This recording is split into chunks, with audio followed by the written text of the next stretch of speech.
What to do when you are shy. It's a sunny Thursday morning. I arrive at school, feeling excited for our English lesson.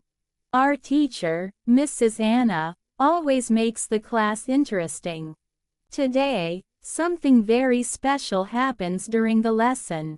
One of my classmates, Maria, raises her hand to ask a question that changes the whole lesson. Maria says, "Mrs. Anna, I have a problem. I am very shy when I speak English. I feel nervous, and sometimes I can't say anything. Can you help me?" The classroom becomes quiet. Everyone listens carefully because many of us feel the same way as Maria. Why are we shy? Mrs. Anna smiles kindly at Maria. Thank you for asking this question, Maria. It is a very good topic to talk about today. Many students feel shy when they speak a new language. Let's think about why this happens. She writes on the board. Why are we shy? It is natural to feel shy when you use a foreign language, Mrs. Anna begins. Why? Because we are doing something new. We don't know the language perfectly, and the chance of making a mistake is very high. This can make us feel nervous or embarrassed. She pauses and looks at us. Let me tell you a story about myself. When I was learning French, I was very shy. I remember speaking to someone in French and making a big mistake. I felt so stupid that my face turned red, and I wanted to run away. But I didn't give up. Over time, I realized that it's okay to make mistakes. Mistakes are part of learning. How to overcome shyness. Mrs. Anna writes on the board again. How to overcome shyness. Now, let's talk about what you can do if you feel shy when speaking English, she says. She points to the first step. 1. Focus on communication, not perfection. When I speak French now, I don't think about being perfect. I think about communicating. My goal is to make the other person understand me. Even if I make mistakes, it's okay. The most important thing is that we understand each other. She adds the next step. 2. Celebrate what you already know. Maria, Mrs. Anna says, you already know so much English. Think about how far you've come. Maybe a year ago, you couldn't say anything in English. Now, you can ask questions, talk about your day, and even tell stories. Be proud of yourself. She writes the final step. 3. Practice, practice, practice. The more you practice, the less shy you will feel, she explains. Start with small conversations. Talk to your classmates, your teacher, or even yourself. Over time, speaking English will feel easier. A class discussion. Mrs. Anna looks around the room. Who else feels shy when speaking English?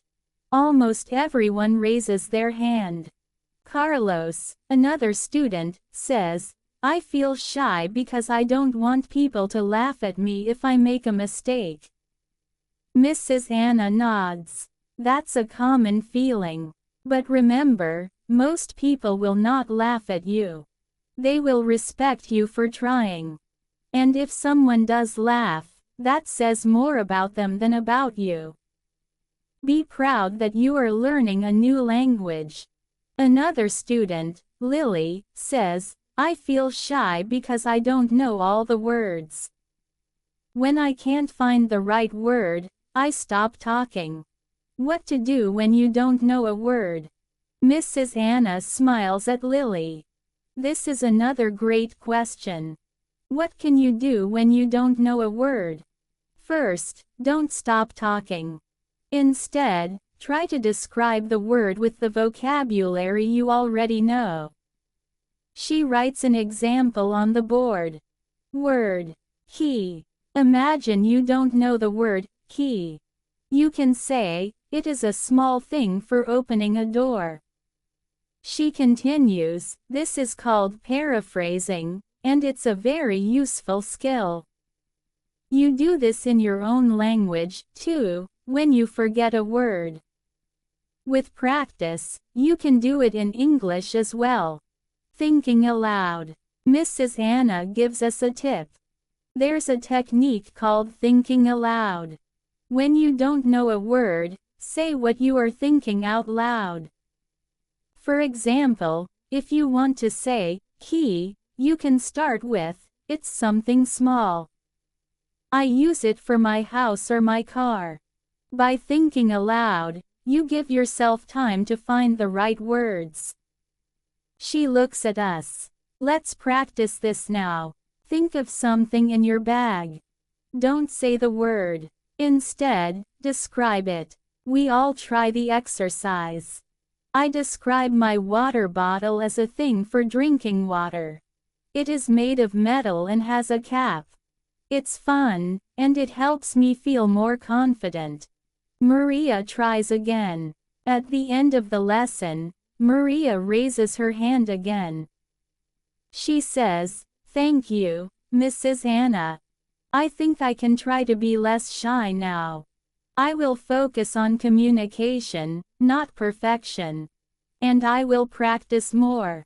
Mrs. Anna smiles. That's wonderful, Maria. Remember, everyone in this class is learning. We are all in this together. Back at the cafe. Later that day, I go to work at the cafe. I think about everything we learned in class. Around 5 o'clock, a customer comes in. She speaks English, but it's clear that she is not very confident. She looks at the menu and says, I want, she pauses and looks nervous. I smile and say, take your time. Do you want coffee or tea? Tea, she says, smiling back. Do you want milk or sugar? I ask slowly. No sugar. Milk, please, she replies. When I hand her the tea, she says, thank you. You are very kind. Her words make me feel proud. I remember what Mrs. Anna said. It's not about being perfect, it's about connecting with people. A lesson for life. Over the next few weeks, I keep practicing. I use simple sentences when I talk to customers, and I try to describe things when I don't know the right word. Each time I do, I feel a little less shy. One day, Maria and I talk during lunch. She tells me, I started practicing with my younger brother at home. He doesn't speak English well, so I use simple words with him. It's helping both of us. I smile and say, that's great, Maria. I'm practicing too. Every day at the cafe, I talk to people, even when I feel shy. It's getting easier. What about you? Do you ever feel shy when speaking English? What do you do to overcome it?